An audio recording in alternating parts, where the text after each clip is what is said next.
Hello everyone, my name is Soyele Jane and I'm from northern Uganda. This is my first time in the United States and it's my second week. It's so cool to be in the States.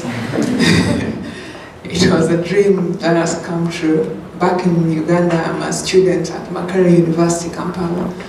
I'm pursuing a Bachelor of Science degree in Quantitative Economics and I have 5 months left to graduate. This has been really a lifetime experience. Being in the States, I used to study about international development, but now I'm making concrete comparison. It is so interesting. So as you've seen in the movie, that was what life meant under the LRA. Jacob's life was the same life that I lived. I was one person who was born in this world. I grew up in it. I lived in it, and this war has been all I've known, not until 2006. My community was displaced. We lived in the IDP camps. Many people were abducted. I remember when I was joining high school, my first time in high school, I was so excited. I informed the whole community that lived near me that, okay, I've left elementary school, I'm joining high school. I was very happy, but I did not get to even spend the first night in school. I had to stay in the jungle for the next 1 week. I lost my father in this war. I lost so many family members. And because of that, the only survivor in my family, I could say in their family, was my mother. So she had to take care of so many orphans. And that meant total doom, because the burden was so much for her. She had always wanted someone to help her out. Till one day, she attended a community gathering that was organized by this organization, the Invisible Children. There, they told her, yes, we have come to Uganda to look for vulnerable people just like you. If you have a daughter, yes, we will be ready to pay her at the university. And it's true, when I graduated high school and Invisible Children advertised for the scholarship, I applied and they gave me the scholarship. And right now I'm so happy. I'm in school, I have only 5 months left to graduate. And ever since Invisible Children saw me, my life has never been the same again. I have changed totally, and that is why I have decided to talk for the people in northern Uganda, and the people in Central African Republic, and the people in Congo. The LRA has moved out of northern Uganda right now, since 2006. They're in Congo and Central Africa. Since then, northern Uganda has seen relative peace. There is massive improvement in trade. Schools are getting rebuilt, and the good news I have for you all is that Invisible Children still is one great partner in development in northern Uganda. They are reconstructing schools, drilling clean drinking water, providing everything that students need to go to school, because they believe that it is only through education that northern Uganda will get rebuilt. They ventured agriculture-wise and they are succeeding, and the region is improving. But this is not the same case in Central African Republic. People are still crying for peace. People are crying for survival. In Congo, young children are being turned into monsters. Even right now as I talk, someone is being abducted. Someone is being killed. Families are getting separated. And all these evils, people are just going around the cycles. People sleep listening to one sound, the sound of guns, and they wake up to the same sound. This is the same situation I went through. I've lived because of this war with a permanent scar in my mind, because I witnessed what any human being is not supposed to see. They cut my uncle's legs and he died in the bush. I was the first person to discover his body. If I close my eyes, every time I close my eyes, the pictures all come back. And this has affected me so greatly. Jacob is a good friend of mine. I left him in Uganda. His own brother, his neck was cut off when he witnessed it. And this is not just him. He's just 1 in a million. I'm 1 in a million. There's so many still going through this. And right now, this year, Invisible Children believes that all this can stop. Peace can finally come into these countries. These people, these children can now be certain of their future. If this man, Joseph KONY, is arrested and brought to justice this year, and Invisible Children believe this is the year. They started pursuing this man since 2003, when the 3 filmmakers, one of them is Jason, you've seen in the movie, went to just discover a story about, because they studied videography, so they wanted to get a story to write something. But they landed on something else that was more serious and something that the world didn't know. But thank God they brought it to light and people are acting. So right now, I've come, I'm talking on behalf of these people. I'm telling you, their situation is worst. There is no peace, and yet we all believe that peace is a fundamental human right. We all believe that every human being must live in freedom. We all believe that every human being must be free of any fear. People must eat before sleeping. People must wake up, have lunch. But these people just hear food as news. When you get it at the end of the month because UN has supplied, then you're lucky. But if they've not supplied, you go hungry. That this is not the order. This is not how things are supposed to be done. Now, if you agree with me that the same peace that is in the USA, the same peace that you're living in, the same freedom that you have, the same joy that you have, no matter what background you come from, no matter how harsh the family you come from, peace is one thing we can all agree. I have cards that are issued out to you. I'm requesting you to sign them. These cards will help us alert your representatives. If they're given the cards, they will know that so many people care. And then they'll make it a priority. And our goal will be achieved this year. I brought this before you, the youth, because it has the youth that suffer the most in this world. We are the people that the young and the old depend on. And KONY will always come to look for the youth, not the old. If he didn't find the youth, he'll take the young people, turn them into monsters. The youth are a target to so much distraction. And if we get the youth acting, the world is going to be changed into a better place. Lastly, I know all of us seated here, you're at the universities, you're almost achieving your goals, but you have so many goals to achieve. I'm only requesting you, expand your goal and change the world. Let whatever you want to do in the future, besides it, put there this one thing, that I have to change the world outside the United States. I'm telling you this because my journey all from Uganda till to the United States is because of the belief I have in your voice. You have a very powerful voice. The students, the youth, and the children of the United States, your voice is so distinct from any other voice from any part of the world. In Uganda, I will not stand on the street and tell a leader that, no, this is wrong, it has not to be done. Either I'm going to be swept into a cell, prison, or people just bypass and say, I think she's running mad. Nobody cares. But it's not the same thing here. So your voice matters a lot, and your voice will save the world. Use it, utilize it. Thank you.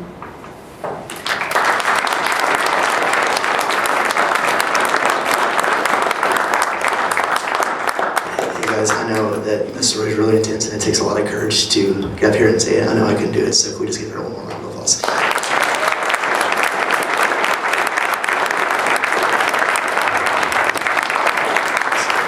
So I know we just kind of threw a lot at you with the film and with Jane's story. We're going to open it up now for some questions. I know if you have any questions about the troop deployment, about what's going on now, about Jane being here. And so like I said, it's her second week in America, so she's experienced a whole lot of new things, or like how I got here, or about being ready. If you have any questions, please, now's the time. I'd love to answer them. Yeah, right, man. You say that LRA is now in the Congo. Yes. And you guys are working with the military in Uganda. How does Uganda have control over militaristic powers in the Congo? Cool, that's a great question. So what's going on is the UPDF, which is the Ugandan People's Defense Force. They are the #1 force that is looking for Joseph Kony right now, and they have been ever since about 1986. They've been pushing to get him, and in that they have pursued him into the Congo, and the Congolese people have invited them in to pursue Kony there because they want Kony out just as badly as the Northern Uganda did when they were there. So with our troops there, we are offering military advice to the Ugandan People's Defense Force there and allowing them to better track and pursue Kony into the Central African Republic and the Congo. And then when the LRA and Joseph Kony was moving out of northern Uganda, he did not move with the Congolese as his soldiers, he did not move with the people of Central Africa, but these were the children that were abducted from northern Uganda. He moved with everything he had stolen from northern Uganda into Congo. And the major reason he was in the bushes. He started as one who wanted to topple the government of Uganda, but eventually lost support from the actual people of northern Uganda because it took everything to be a private business. He started abducting young kids, selling them to the president of northern Sudan, that's Omar al-Bashir, and then at times they would just buy soldiers and take them for their own gains, and then all this is so inhuman. If Uganda has sent the UPDF to pursue, it is still because it's all a matter of life, and peace is a global concern. It is just not that because they're in the Congo, Ugandan army should not go there. No, he is a citizen of Uganda, and he is terrorizing lives in Congo.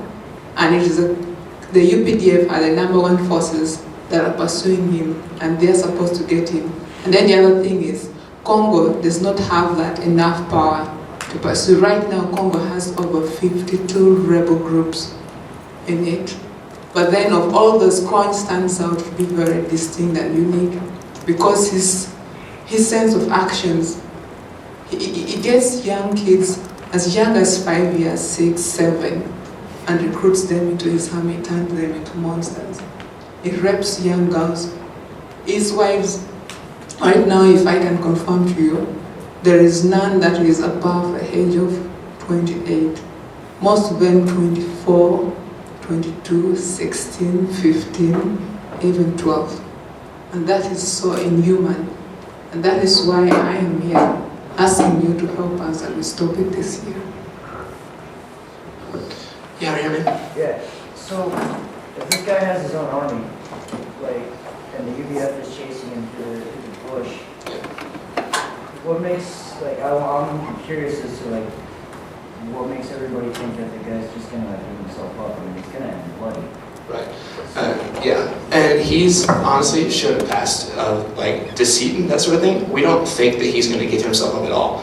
Like that's like a dream that like the dreams are like I want peace. Like let's stop this, and he walks out. But if we're being realistic, we don't think that's going to happen. And in fact, we have tried peace talks. The UPDF and the countries that he's affecting have tried peace talks about 4 or 5 times, and each time he's promised to come and like be a part of that, and each time he's used it as a front to abduct more children and cause more violence and gather more supplies. So we know that he's not just going to come out, and that we are going, like that's why we are pursuing him so hard. And the end goal is arresting him. We don't want to see him killed because we want to make him an example for global justice, and that way we want him to be tried in the International Criminal Court for his crimes, and that way he is held up, and that's why we want him so famous. We want people to know about when he is captured that it is such a big deal, and we want him to be an example of that, so when there are people thinking about like, hey, maybe I could do these things, we're really, well no, look what we did with Joseph Kony, and that's why it's so important. Anybody else? Yeah. How long when was Invisible Children founded? Yeah, Invisible Children started in 2003 after they went over to Uganda and were Southern Sudan looking for that story, and they found those night commuters that were going into the cities to escape being captured, and that just blew their minds. So they made that film and brought it back, and that's when we started like showing everyone and telling everyone about these kids. questions? Anybody? Yeah. Is that film available to see, the original film? Rough Cut? Rough Cut, the first film? Yeah. Yeah, we actually have it outside for sale. It's $20, and if you buy it, you get one of these bracelets they were talking about in the film for free. So I would encourage you. That's the film that I saw, and like really like stirred me to start doing things with invisible children. It's really, really powerful, and it's really, really good. So I definitely encourage you to check that out. You have time for maybe one more question? Yeah, man, what's up? Yeah, so like what is the long-term goal for this, you know, if KONY was captured or stuff like that, like how are you guys going to morph and like what is the next step after this? Awesome, that's a good question. Well, like we said, the end goal is to see KONY arrested and have him removed from the battlefield. And what's really cool is our programs that we have on the ground in place for sustainability after that happens, because a lot of times, like right after a conflict ends, that's the time when like trouble can start so quickly and fresh because it's so unstable and so like in kind of turmoil about what to do. But Invisible Children has these really cool programs. What we do, like Jane said, we really focus on education because we believe that the way there are going to be no more Joseph Konys is when educated people from Uganda come and take over policy-making positions and positions that are going to lead to better decision-making and things to strengthen their country that won't allow this sort of thing to happen. So we have a really cool program for our high schools called Schools for Schools. And what these schools do is they'll raise money for 11 partner schools in Uganda, and that money will help build new schools and provide them with new equipment to provide education with those schools so they can get those young people educated. We also have a really cool rehabilitation center in the Central African Republic. It's the first of its kind. And what we're doing there is taking child soldiers that have been abducted, that have come out of the forest and like escaped from KONY, and we are rehabilitating them and helping them get back into society. We use a really cool narrative therapy where they get to tell the story of their life and doing a lot of symbolic acts, like they burn their uniforms that have been a part of their lives for so long, and they get to tell their stories to really well-trained local people because it's all locally owned and locally operated. It's just a partnership that we do. We don't want to like come in and take over and run things. We really just ask, what do you need from us? Like, how can we help you? And like, we don't want to just come in and be like, here's what we're going to do and here's how we're going to do it. It's more of a like, what is the area of greatest need and how can we help you there? So we have a lot of long-term sustainable projects for when this happens, because this, as we like, removing KONY from the battlefield is awesome. It's a really big first step, but it's just the beginning of helping the Central African area recover and rebuild, and that's what we are. Goal is to seek is to make them and build them up into that like great global citizenship that we know they're going to be, and that's what we're going to do. Yeah, so I think we are out of time for questions, but those were all awesome, and thank you so much. If you have any more questions, or maybe just now thought of it, or want to talk more to me or Jane, we have a table outside, and I encourage you to please come talk to us because we love that. But yeah, guys, thanks so much for being here. I really appreciate it. And like we said, your voice matters so much in this. Those 100 troops that are there, they are vital and key to helping the UPDF capture KONY and help bring this war to an end. So I really, really encourage you to sign those cards. It takes about 2 seconds. Sign it, fill your name out. We'll get it to your local representative, and it will for sure let them know that you care about this and you want to see Joseph KONY removed from the battlefield, and that peace is something that you stand for. If you're definitely feeling more like you want to do more, I highly encourage you to sign up for TRY, which is our simple monthly donation program.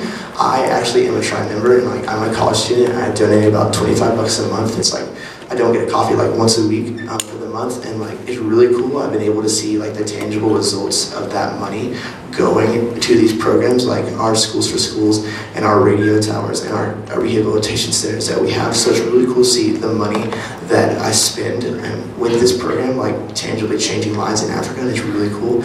Also, by that action key we were talking about, shirt, posters, make sure that you can help people know who Joseph KONY is, because that's the mission, to make him famous so that when he is brought to justice, it's a big deal and that it's not something that's just glanced over in like a oh moment in the newspaper. We want that dream of a front page write-up and people to know and people to care. And we also have t-shirts and that sort of thing. We have all the movies that we've ever made. They're really, really good. And they all come with bracelets that were handmade in Uganda.